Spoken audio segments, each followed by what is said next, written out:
Estamos de volta com o programa Eclésia dessa noite. Estamos conversando sobre o Antigo Testamento, o livro dos reis, o primeiro livro dos reis e o segundo livro dos reis. Antigamente, o Padre Guido explicou para a gente no bloco anterior, que se tratava de uma coisa só, né?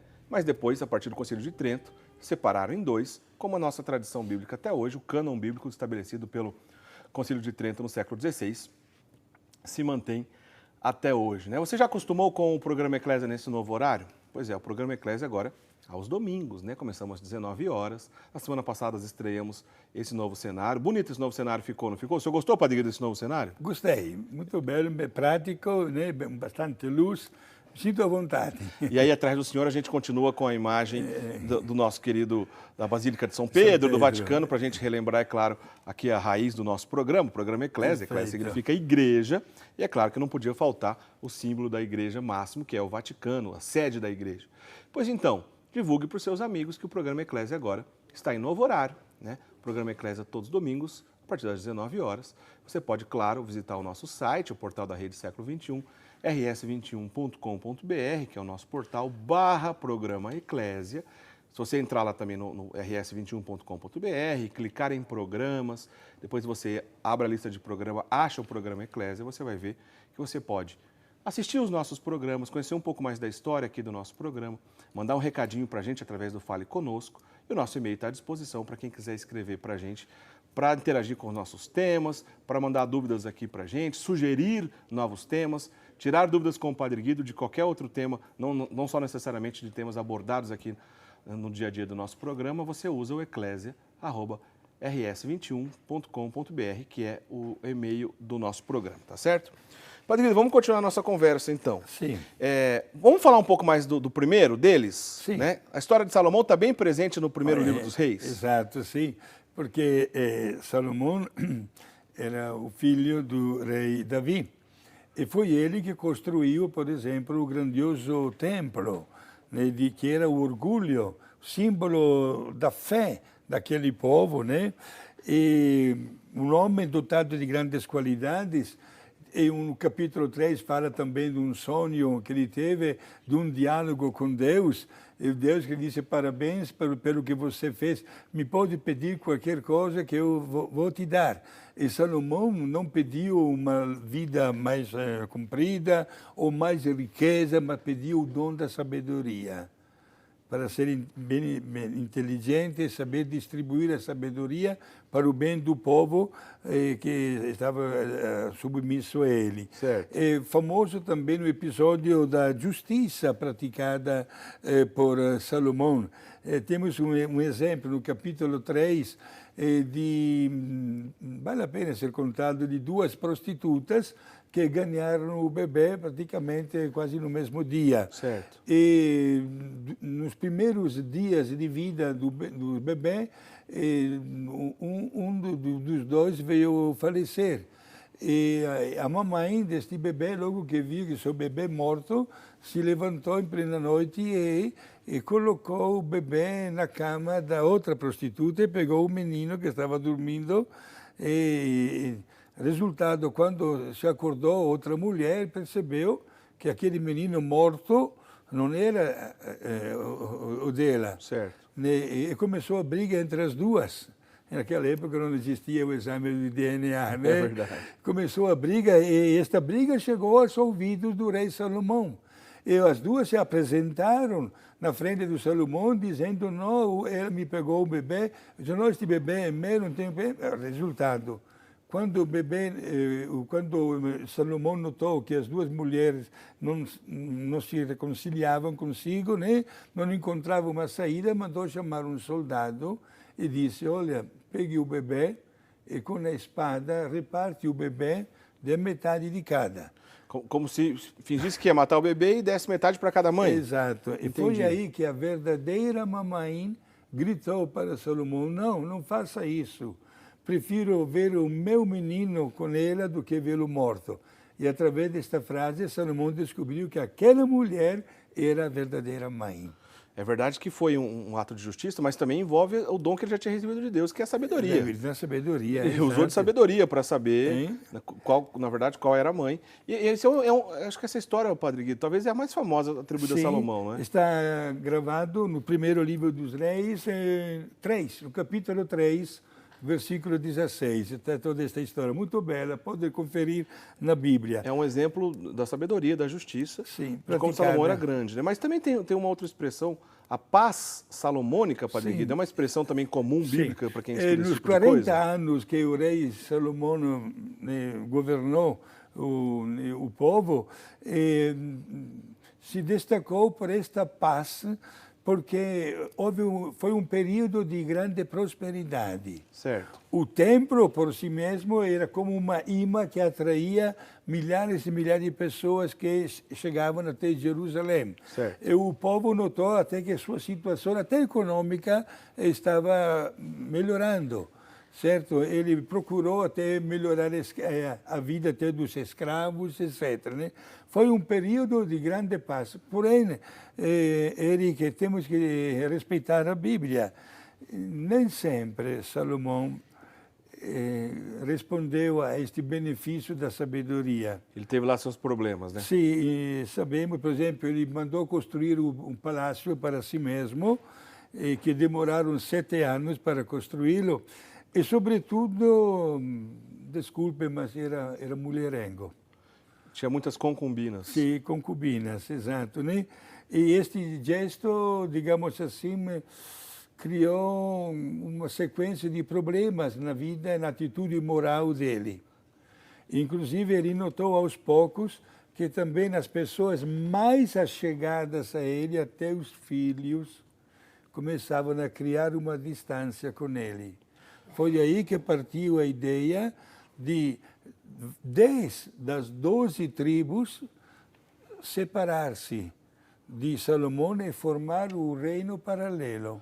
Quer dizer, de 12 tribos de Israel, Sim. 10 não aceitaram essa situação. Exato, e se uniram, formaram o reino de Israel dentro da região da Samaria, ao passo que o reino de Salomão ficou sempre no Judá somente com 2 tribos. Quando ele veio falecer, Salomão, seu filho, né, Roboão, tomou o governo. E, desculpe o gesto clássico que se faz. A coisa desandou. Foi lá, levou o reino lá para baixo. Ao passo, é aí que começou agora a decadência, que também no reino de Israel, o comportamento dos reis nem sempre batia com a sua vocação de rei. Entendi. Colocavam as suas pessoas como deuses. E pior ainda, introduziram no culto de falsos deuses. Por isso que a gente vê muito presente no Antigo Testamento essa coisa da figura do rei ser confundida com a figura de Deus. Sim. Exato. Esta sua colocação nos faz lembrar, Eric, sobretudo um país que não entra na nossa história, mas o país do Egito. Certo. No Antigo Egito, isso já existia. O faraó era o Deus na terra. Entendi. E devia ser adorado. Adorado, entenderam? Portanto, esta substituição foi dramática. Essa decadência que o senhor disse, Padre Guido, desculpa interromper o senhor, Sim. mas essa decadência que o senhor disse tem a ver também com esse afastamento da figura de um Deus monoteísta, Exato. que é o nosso Deus da Bíblia. Exato. Né? O nosso Senhor Jesus Cristo, que nunca negou isso para ninguém, ele veio agir em nome do Pai dele, ele era Deus, mas ele era um só com a Santíssima Trindade. É esse mesmo Deus que a gente está dizendo, né, Padre Guido, lá do Antigo Testamento? Sim, exato. Perfeito. E quando falta o culto para o verdadeiro Deus, que deixa de ser adorado, as consequências são imediatas. Nasce, digamos assim, uma forma de religião múltipla. Certo. Diríamos hoje uma proliferação de cultos, de falsos deuses. E nós notamos nesses 2 livros a presença, podemos já anunciar, de profeta Elias, de Eliseu e de outros, que foram perseguidos por ter gritado contra esta arrogância que estava acontecendo. Entendi. Não podiam suportar esta mistura de credos diferentes. À medida que essa decadência começou a acontecer, do ponto de vista governo e tudo mais, já começou a ter confusão, né?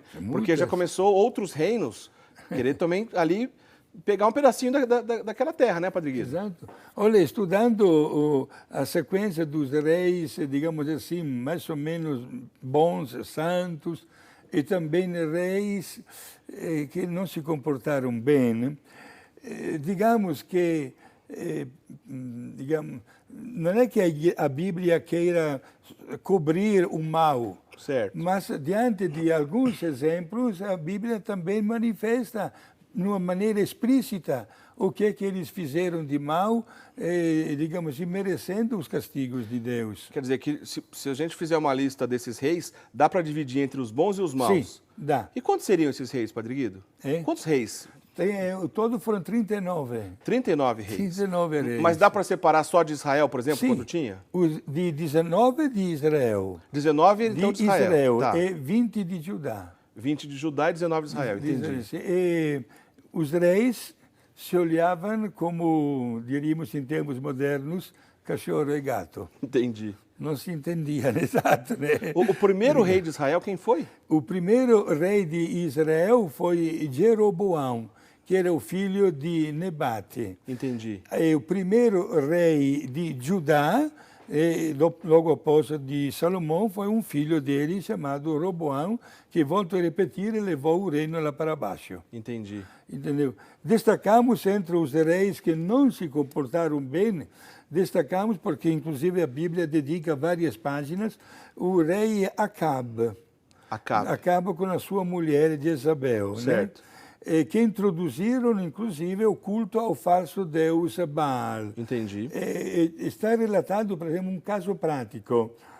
Além dos terrenos ao redor do palácio deste rei Acabe, havia também uma propriedade de uma vinha de um homem chamado Nabote. E o orgulho deste rei Acabe, ele queria, de qualquer maneira, tomar posse da vinha do vizinho.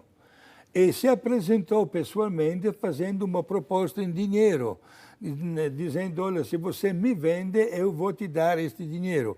Mas o proprietário da vinha, um tal de Nabote, disse, não, rei, eu não vou vender para o senhor, porque é uma herança que eu recebi do meu falecido pai.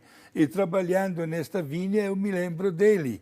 Por isso, você me pode oferecer a quantia de dinheiro que quiser, mas eu prefiro não aceitar, porque me sinto mais à vontade nesta propriedade que herdei do meu pai. Certo.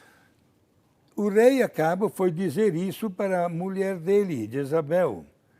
E Jezabel disse, fica tranquilo, que daqui a pouco a vinha vai ser sua.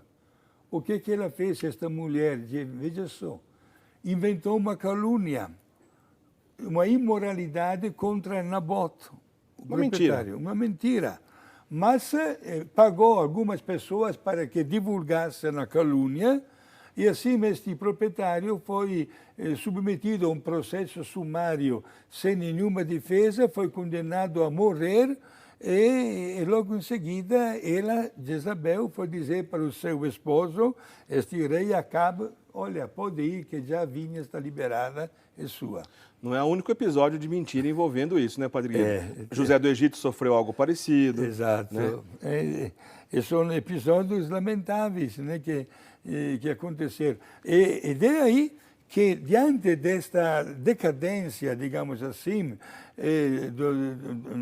de um governo, Deus, que nunca cansa de ser misericordioso, né, meus amigos, Deus mandou um grande profeta aqui na terra, chamado Elias.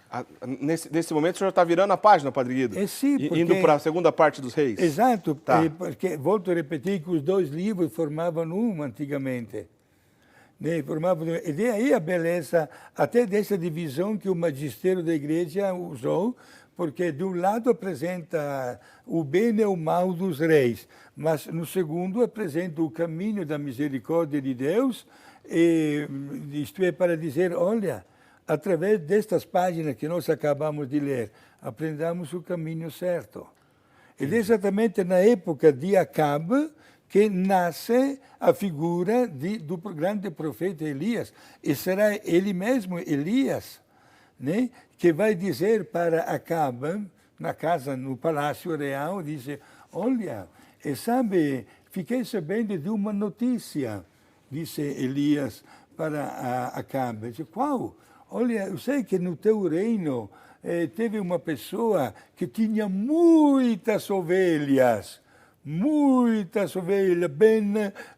bem gordinhas, né, bem alimentadas, e de repente um dia recebeu visita de um parente, e então mandou preparar o almoço, mas ao invés de sacrificar uma das suas ovelhas, mandou os seus amigos roubar a única ovelhinha do vizinho.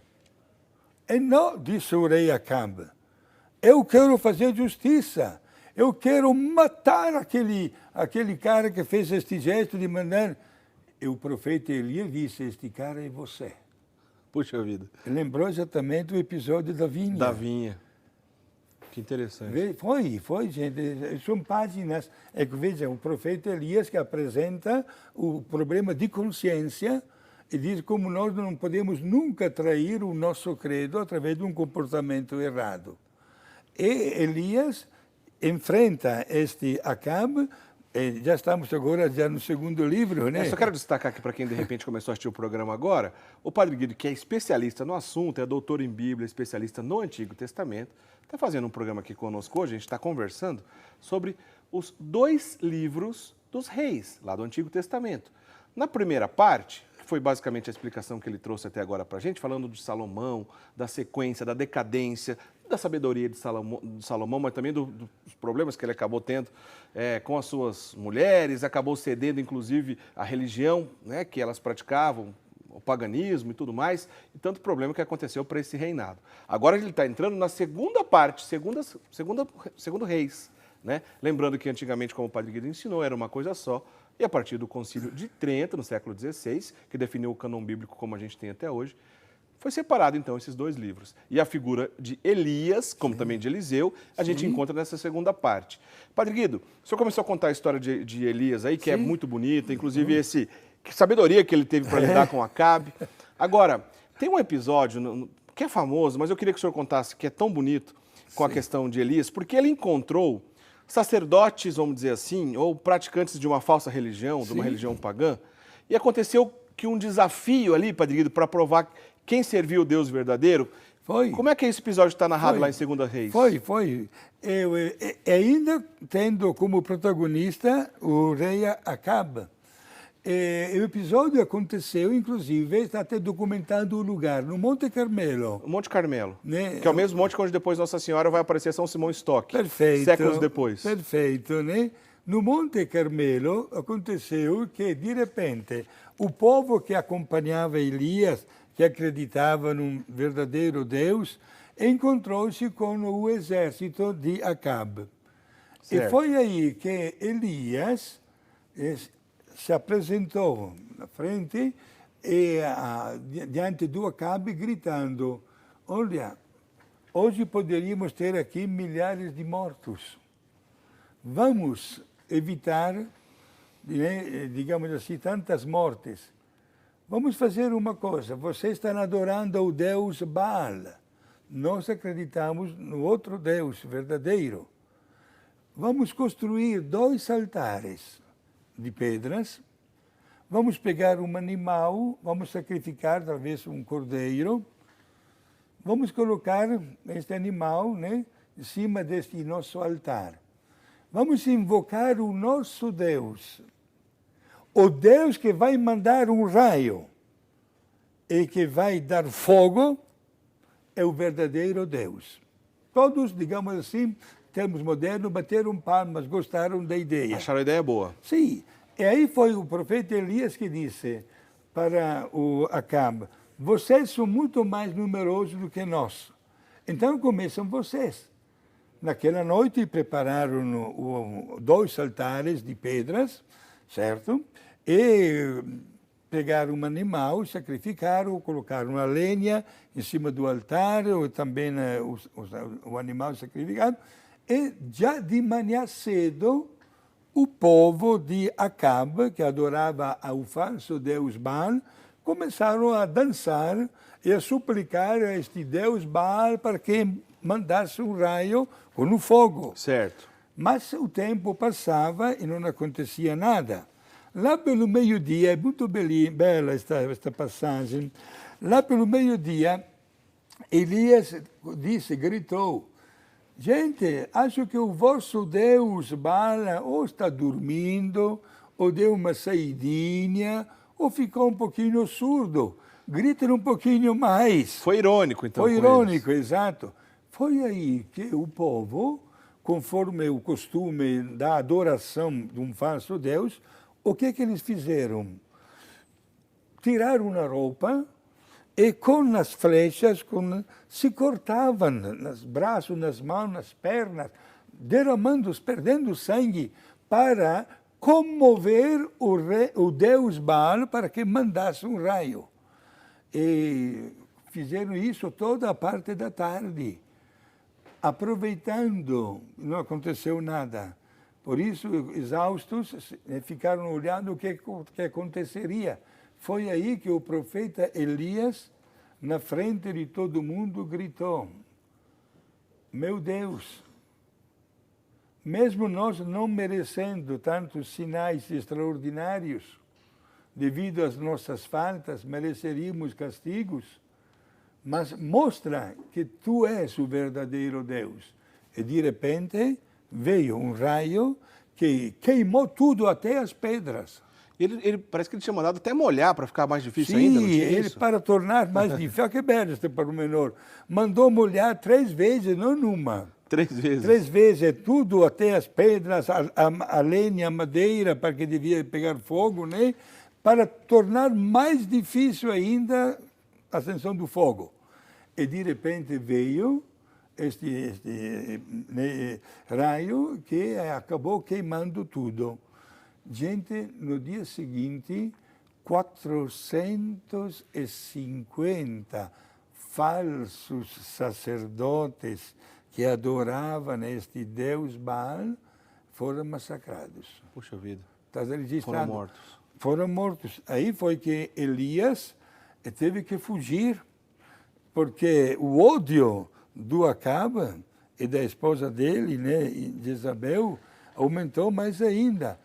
Elias fugiu para o deserto, não encontrando-se mais com ninguém, mas Deus, que sempre está ao lado daquela pessoa que o defende, fez com que ele encontrasse uma vertente de água muito gostosa, Carit, tem até um nome, Carit, e fosse alimentado, chegavam até os pássaros do céu para alimentar Elias.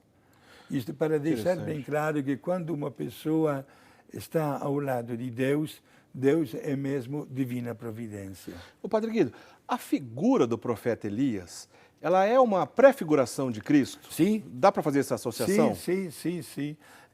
Não somente Elias, como também, quanto a Elias, nós poderíamos dizer que quando se age em nome de Deus, como ele fez com o caso de Acabe, Deus responde como divina providência. Certo. E nós temos vários milagres, inclusive, que até Elias realizou. Mas deixaria, tempo um pouco limitado, responderia a essa sua pergunta com Eliseu, que foi o aluno, digamos, de Elias. A um certo ponto, Elias achou por bem chamar consigo, né, um ajudante, digamos assim, este Eliseu, que viveu junto com Elias, e ele também foi como uma prefiguração do trabalho que Jesus faria. Certo. E temos, por exemplo, vários milagres de Eliseu, que são como uma prefiguração dos milagres de Jesus. Por exemplo, quando ele ressuscitou o filho da mulher da Sunamita, né? para dizer, olha que página maravilhosa, ele foi hospedado na casa de uma humilde mulher que lhe preparou até a comida. Era uma pessoa idosa e estéril, e quando ele foi embora, Eliseu disse para esta mulher: daqui a um ano eu volto e você terá um bebê no colo. Esta mulher disse: não gosto de mim, em primeiro lugar porque já sou uma pessoa idosa, e depois também porque sou estéril. Certo. Mas ela ganhou mesmo o bebê.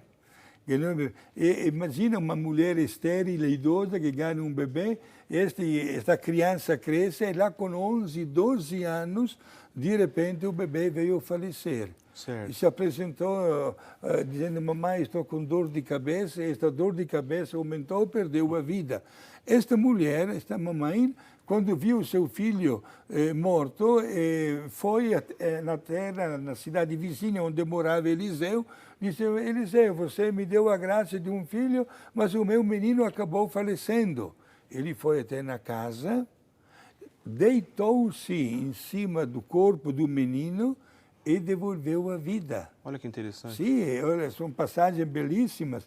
Temos também outra que é muito bela, de um homem que com a doença da lepra, Naamã. Alguns domingos atrás era a primeira leitura da missa, né? Certo. Um homem leproso que se apresenta a Eliseu, e Eliseu lhe diz: vai lavar-te 7 vezes no Rio Jordão. Este homem no começo pensa: mas como? Por que tenho que me lavar 7 vezes? Não é suficiente uma vez? Mas depois ele pensa: mas escuta, mas este homem é chamado homem de Deus. É um profeta. É um profeta. Então ele obedece, este Naamã vai no Rio Jordão, e mergulha 7 vezes e fica curado. Olha só, e faz lembrar exatamente o episódio de Jesus, que mandou os 10 leprosos, e outra vez curou mais 2 leprosos, né? Ô, Padre Guido, tem até uma, se não me engano, uma passagem com o profeta Eliseu de uma multiplicação dos pães, Sim, não tem? Sim, também, mas muito belo. Ele multiplicou o pão para mais de 100 de pessoas. Aí também, como se fosse uma prefiguração das 2 multiplicações de pão e de peixe que Jesus operou, uma vez para 4, outra vez para 5.000 pessoas, com um pormenor. Lucas fala 5.000 pessoas, certo, que comeram o pão e o peixe. Mateus relata o mesmo episódio com um pormenor. Eram mais ou menos 5.000 pessoas, sem contar as mulheres e as crianças, que deviam ser muito mais. Certamente. Podemos dizer que o milagre que Jesus fez foi para 8 ou 9 ou até 10.000 pessoas. Então, quer dizer, se a gente pensar numa prefiguração de Elias do ponto de vista profeta, não está errado em pensar, fazer associação com Jesus. Mas com Eliseu, a figura está direto, né, Padre? Está direto, exato. E a figura de Elias e Eliseu ocupam exatamente o segundo livro, porque os dois apontam o caminho de Deus. E gritam também, apesar dos seus limites, gritam para que a pessoa humana entenda claramente qual é o caminho que deve levar para encontrar-se com Deus, para realizar o projeto de Deus, que, como está exatamente na expressão do mesmo Jesus e também de São Paulo, que manifesta a sua vontade, querendo a santificação de todas as pessoas. Interessante. Ô, Padre Guido, a gente já está chegando no final do nosso programa. O senhor teria condições, assim, Padre Guido, de dar uma orientação para os nossos telespectadores que estão agora nos assistindo? Certamente, muitos dos que estão nos assistindo se interessam por estudo bíblico. Sim. O senhor daria uma orientação de como podemos aproveitar melhor o estudo do Livro dos Reis, ou, de certa forma, do Antigo Testamento como um todo? Como a pessoa deve começar e onde ela busca ajuda? Padre Guido, o que o senhor nos orientaria? Certo. Posso dizer o seguinte, gente, a Bíblia, em primeiro lugar, tenho certeza que não falta em nenhuma casa. Certo. Procuremos ter um tempinho, mesmo com um pouco de sacrifício, sem ter nenhuma pressa de conhecer a beleza do Antigo Testamento. Certo. Aconselharia todas as edições da Bíblia católica, uma mais bela do que a outra. Porém, talvez como digamos assim, não me identifico como mestre, porém dou muitos cursos bíblicos. Certo. Estou dando, inclusive, para as irmãs concepcionistas franciscanas de Piratininga, né? Elas são privilegiadas. Faz poucas semanas que dei esta aula sobre o livro dos reis. Legal. E, gente, indicaria, exatamente devido a uma linguagem mais simples e popular, a Bíblia da edição pastoral. Certo. Porque, além da Bíblia, foi publicado livrinho por livrinho, tudo, com uma linguagem muito popular. Certo. E graças aos especialistas da linguagem bíblica, né, e, portanto, temos um caminho bastante fácil a ser feito, e qualquer dificuldade, gente, não tenha medo em telefonar para o padre da paróquia, pode mandar também e-mail para mim, eu estou aqui para ajudar a ter uma maior compreensão. E não esqueçam, sobretudo, aquele antigo e sempre válido provérbio que afirma que o amor aumenta através do conhecimento. Lembrando, se você quiser mandar e-mail para o Padre Guido para tirar alguma dúvida bíblica, não só dúvida relacionada às Sagradas Escrituras, pode ser outros assuntos também. O Padre Guido tem muito tempo, muito jeito para isso. Muito tempo não, porque ele é ocupado, não é isso que eu quis dizer, ele trabalha muito. Mas ele dedica muito tempo para tirar esse tipo de dúvida. Você pode mandar e-mail, então, no eclesia@rs21.com.br, que é o e-mail aqui oficial do nosso programa. Será encaminhado para o Padre Guido e você receberá a sua resposta depois. Padre Guido, para encerrar, por favor, nos dê sua bênção. Mais uma vez, o tempo passa muito rápido, mas, gente, tenhamos muito amor à Sagrada Escritura. Fique tranquilo que brevemente enfrentaremos mais temas bíblicos, porque vale a pena conhecer, gente, e, sobretudo, vale a pena dizer a Deus como Deus é grandioso, como Deus é bondoso e que Ele sempre o bem de cada um de nós. Um abraço a todos, a família da Cristina, Dr. Carlos, a Juliana e a Luciana de Bauru, como também a um grande amigo, Adalberto e Dona Ladi Gambalonga de Criciúma.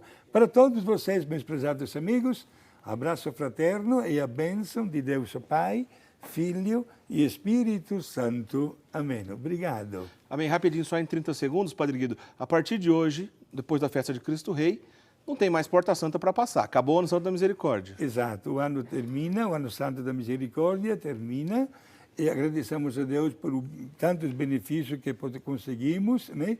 E, gente, saiba que a misericórdia divina é sempre superior à fraqueza humana. Tenhamos grande amor para Deus e evitaremos qualquer forma de mal e de pecado, porque é isso que Deus quer de nós.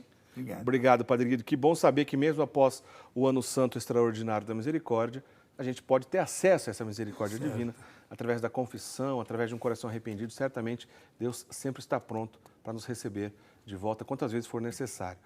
Gente, a gente está encerrando o nosso programa. Não deixe de acessar o nosso site, rs21.com.br/programa Eclésia. Lá você encontra todas as edições do nosso programa, né? Tem assuntos relacionados à Bíblia, como o Padre Guido disse, a história da igreja, vida de santos. Olha, muita coisa bacana. Você que é catequista, por exemplo, é um bom lugar para você ter como referência. Divulgue, tá? Para os seus amigos. Um grande abraço. Semana que vem a gente se encontra. Até lá. Tchau, tchau.